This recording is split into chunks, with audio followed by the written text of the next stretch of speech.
శరీరం నీది, మనస్సు నీది, సంసారము నీది. అవి మూడు నీవే. అవి మూడు కలిసి నీకు సేవ చేస్తున్నాయి. మరి నువ్వెవరు? ఇది నువ్వు ఆత్మవా? నీ పేరేంటమ్మా? కనక మహాలక్ష్మి. మరి ఇప్పుడే ఆత్మ అంటే ఇప్పుడే కనక మహాలక్ష్మి. అది ఊరికి అన్నారు కానీ ఇప్పుడే ఆత్మ అంటిగా, మరి ఇప్పుడే కనక లక్ష్మి అంటివా, ఇంకోదాన్ని మారిపోతుందిగా. అది ఏంటంటే ఇది ఇప్పుడు మీ ఇలా పెద్ద కూడా ఇల్లు అడిగలేనా, ఇప్పటిదాకా సమాధానం చెప్పలేదు. ఇంకోటి తర్వాత మా తాత నడి చెప్పమని చెప్తాను, అడిగే చెప్పలేదు ఆయన. అయితే మనకు మన ప్రపంచ జ్ఞానం ఉంది, ఎవరికి ఎవరు వాకిలి అందరికీ తెలుసు. మన శరీర జ్ఞానం ఉంది, మన మనస్సు ఎట్లుందో, ఎవరు ఇష్టపడుతుందో ఏది ఇష్టపడుతుందో తెలుస్తుంది. కానీ మనం ఎవరో మనకు తెలియదు. నువ్వు ఎవరో నీకు తెలియదు. నీకోసం శరీరం పనిచేస్తుంది, నీకోసం మనస్సు పనిచేస్తుంది, నీకోసం నీ సంసారం పనిచేస్తుంది. సూర్యుడు, చంద్రుడు, నక్షత్రాలు, భూమి, నీళ్లు, అగ్ని, గాలి, 14 లోకాలు కూడా మన కోసము సేవ చేస్తున్నాయి. ఇవన్నీ తెలుసు కానీ మనం ఎవరో మనము తెలియదు. దీన్ని తెలివి అంటారా, తెలివి తక్కువ అంటారా చెప్పండి? దీన్ని అజ్ఞానము అంటారు. ఇక్కడ అంధకారం అంటే దీని అన్ని తెలుసు కానీ మనమెవరో మనము తెలియదన్నమాట. ఈ మనమెవరో మనం తెలియకపోవడాన్ని అజ్ఞానము, అంధకారం అని పేరు తెలిసింది. ఆ మనమెవరో ఆత్మజ్ఞానాన్ని కలగడానికి దారి చూపేవాడు గురువు.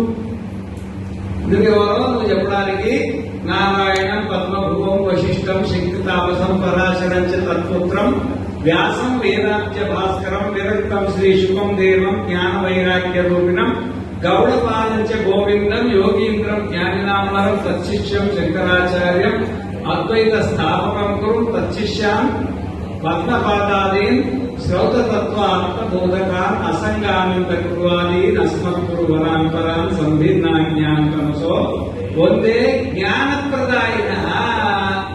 ఇప్పుడు బ్రహ్మదేవుడు మొదలు, నారాయణ మొదలు ఇప్పటి వరకు మనకి ఋషులు అనేది సంసార జ్ఞానం కాదు, మనకు ఆత్మ జ్ఞానాన్ని బోధించారు. అంత తెలుసు కానీ నేనెవరో నాకు తెలియదు కదా. ఇది ఈ తెలవకపోవడం అనేది బ్రహ్మదేవుడు మొదలు చీమ వరకు సమానమే. బ్రహ్మదేవుడిని అడుగు, ఆయన కూడా నేనెవరో నాకు తెలియదు అంటాడు. చీమను అడుగు, ఆ చీమ కూడా నేనెవరో నాకు తెలియదు అంటాడు. మనకు కూడా అదే పరిస్థితి, నేనెవరో నాకు తెలియదు అంటాడు. కానీ నేనెవరో తెలుసుకోవడానికి ఒక మానవ జన్మ యోగ్యమైంది. మానవ జన్మ యోగ్యమైంది. ఈ జన్మలో కూడా ఇది ప్రపంచము, ఇది శరీరము, ఇది మనస్సు, నేను ఆత్మను అని తెలుసుకోవడానికి సరిపడ బుద్ధి భగవంతుడు ప్రసాదించింది శరీరాన్ని. అందుకనే ఈ శరీరంలో ఉండగానే నువ్వు బ్రహ్మచర్యంలో ఉన్నావా, గృహస్థంలో ఉన్నావా, వానప్రస్థంలో ఉన్నావా, సన్యాసంలో ఉన్నావా, ఏదైనా ఉండు, ఏడున్నా ఇబ్బంది లేదు. కానీ నేనెవరో తెలుసుకొని చావాలి, ఆత్మజ్ఞానం సంపాదించుకొని చావాలి. ఆ ఆత్మజ్ఞానాన్ని ప్రసాదించింది ఏది చెప్పండి? ఉపనిషత్తు. ఆత్మజ్ఞానం దేంట్లో ఉన్నది? ఉపనిషత్తుల్లో ఈశకైన ఘట ప్రశ్న, ముండమాండూక్య, తైత్తిరి, ఐతిరేయ, ఛాందోగ్యం, బృహదారణ్యకం తథా దశ ఉపనిషత్తుల్లో ఆత్మజ్ఞానం ఉంది. కానీ ఉపనిషత్తు నోరుందా? నేను కళ్ళతో చూస్తుందా, నోరుతో మాట్లాడుతుందా? అందుకే ఇది ఉపదేశించడానికి ఇది శ్రోత్రియం బ్రహ్మనిష్టం అన్నాడు. అంటే గురువు దగ్గర కూర్చొని మరి ఆ గురువు దగ్గర పద్ధతి ప్రకారంగా ఈ శాస్త్రాలను చదివి తర్వాత అరణ్యంలోనో ఎక్కడో చోట కూర్చొని ఆత్మానుభూతి పొందిన వాడు ఉంటాడు కదా. ఇట్లా ఉపనిషత్తులు ఇట్లా ఆత్మానుభూతి పొందిన వాడిని శ్రోత్రియం బ్రహ్మనిష్టం అంటాడు. శ్రోత్రియం అంటే శక్తిని తెలిసిన వాడు, బ్రహ్మనిష్టం అంటే ఆత్మస్వరూపాన్ని అనుభవానికి తెచ్చుకున్నవాడు.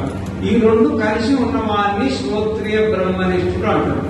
అతను మాత్రమే ఈ శరీరాన్ని మనసును వేరేసి నువ్వు ఇది అని నీకు ఉపదేశించగలుగుతాడు. ఇక మిగతా వాళ్ళు ఉపదేశించలేరు అన్నమాట. అట్లా ఉపదేశించిన వారిని ఏమంటారు? గురువు అంటారు. ఏమంటారు? గురువులు కూడా జ్ఞాన గురువు అంటారు. ఏమంటారు? దీన్ని ఒక ఆయన కర్మ గురువు, ఒక ఆయన భక్తి గురువు, ఒక ఆయన జ్ఞాన గురువు అన్నమాట.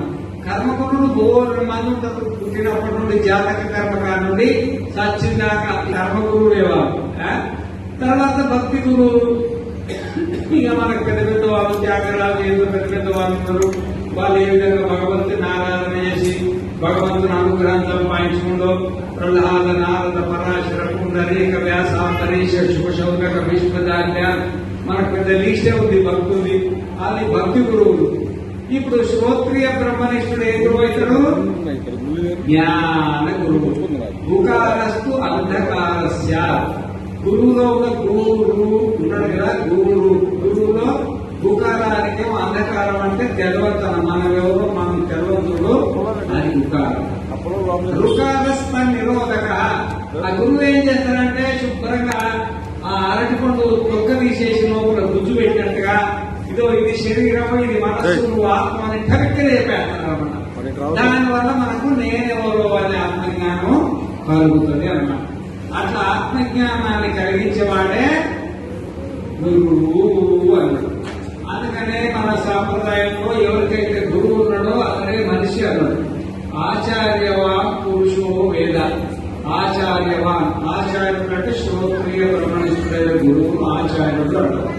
ఆచార్యవాన్ అంటే ఎవరికైతే గురువు ఉన్నాడో పురుషో వేద, వారిని మనిషి అన్నారు.